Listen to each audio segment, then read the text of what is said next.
Hey, welcome back. So with this blog, I decided to do a quick tutorial on a walkthrough of Windows Autopatch onboarding. So just kind of go through what it all involves, a couple of the details, the insides and outs. Hopefully you take a lot of good information from this. So onboarding is pretty straightforward. It's built right into the Endpoint Manager portal, and you can get there through tenant administration. Now, if you do not see the Windows Auto Patch enrollment show up or the area here, it's possibly because you don't have the licensing in place. Windows Auto Patch requires Windows Enterprise E3 digital license or E5 or variations of that. It's called out on their Microsoft Docs. But if you don't see it there, validate that you meet the licensing requirements. If the license exists in your tenant, you should see the option here to onboard. Onboarding here, once you click this button, will take you in and bring up the EULA. And this really just goes over talking about allowing Windows Auto Patch to run an assessment against your tenant. Also, as you start going through, it talks through configuring app registration for the first party app, creating configuration items for various policies, as well as various Azure AD groups that helps facilitate management. This does require a global admin to kick off the service. If you're not a global admin, you will see an error message here.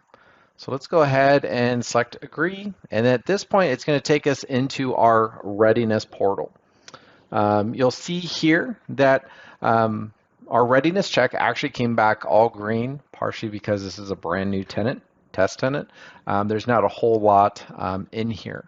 A couple things you will see though is under management settings, this is our readiness check. Now I am on good information that this is going to update here actually in a couple of weeks. But right now you can see that it checks for things like conditional access. And really what it's doing is checking to make sure that none of the service accounts that are incorporated in the tenant are being blocked by conditional access as best as possible. So it's going to validate whether your license is present or not. Now you won't even see this option if your license isn't present. So just keep that in mind. This is also going to go through things like security defaults. Because of the requirement around conditional access, they will also check for security defaults. I'm under the impression that that might be going away here very shortly as well. It checks for unlicensed admin.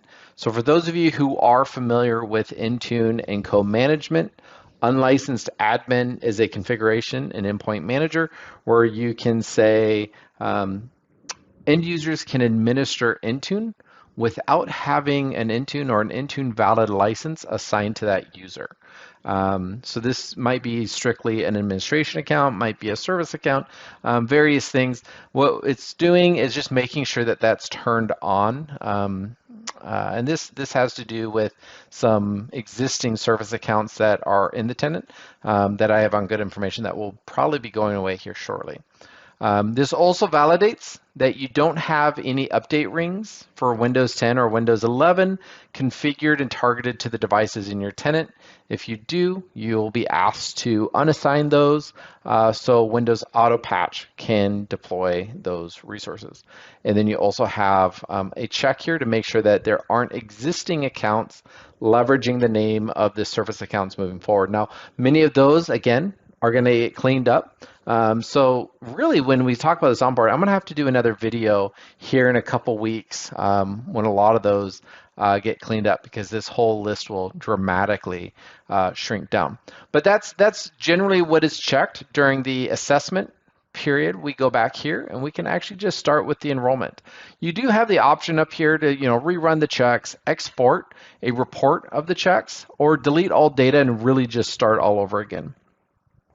If you're seeing that you're getting an error that's not clearing out when you perform the action, rerun the check, If that doesn't help, delete all the data and then go back and rerun the check.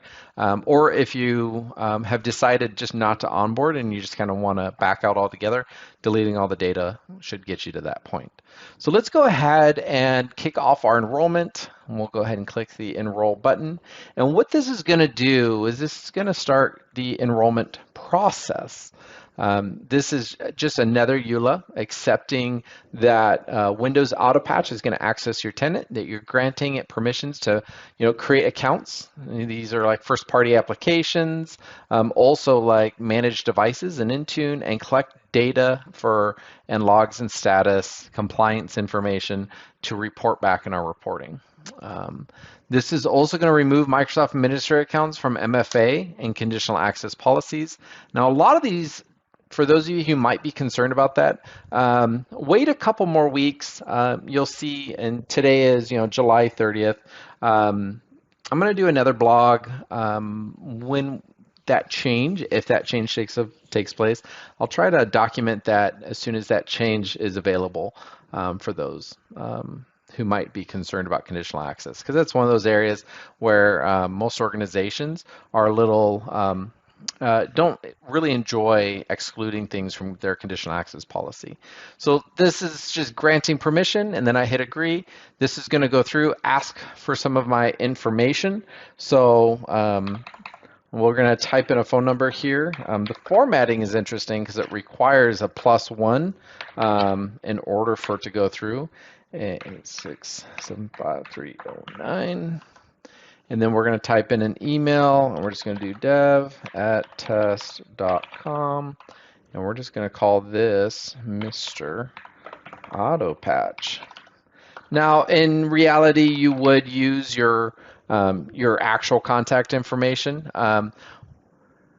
Oh, interesting. They have primary and secondary admin, and if I don't type in secondary admin, it is going to make me type in secondary admin, even though I could have skipped through there. That is a very interesting 8675309. That is very interesting. So we'll just do dev@test.com, and we're going to do Mr. Autopatch one more time. We'll go ahead and click complete. Now, once we click complete, that is really all that needs to be done for the the Windows Autopatch enrollment process. At this point, what's happening is it's building the initial hooks for the service. This should be done just within a few seconds. But the couple things you will notice is even though that this finishes up, the actual tenant will still be deploying in the background.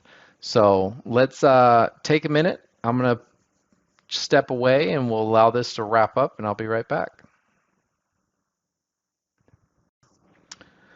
So this says our Autopatch setup is complete, and that's mostly true. At this point, we have access to our devices pane, and we can start working within the devices pane. But one thing you will notice is that the Windows Autopatch setup will continue to run in the background. Now, this setup can take up to an hour to finalize all the principals, all the groups, all the policies, and configurations. But even though we're at this point, we can start populating or enrolling devices into our tenant.